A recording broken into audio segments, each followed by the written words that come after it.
Hi friends, what's up? This is our iPhone 360 reader. It's time to learn how to use the Photos Repair Library tool on Mac. Whether your Photos library won't open or the Photos app is misbehaving, showing all sorts of tantrums on your Mac, the Photos Repair Library tool will help you fix the issue.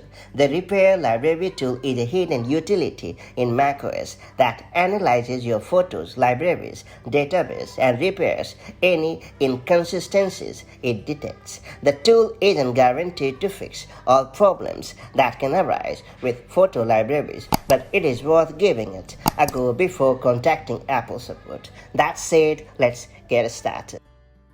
First off, make sure you have a local backup of your photo library, either by using Time Machine or a third-party backup solution, ideally with an external drive. By default, your photo library is stored in the Pictures folder within your Home folder. It's also worth pointing out that if you are repairing a library that's used with iCloud photos, iCloud will check the library after the repair process has completed to ensure everything has synced correctly. To get going, close the Photos app if it is open. While clicking the Photos icon, open the app. Hold down the Command and Option keys at the same time. In the window that opens, click Repair to begin the repair process. Then enter your user account password if prompted. Then wait while the repair process completes, and that's all there is to it. Depending on the size of your library, the repairs may take some time.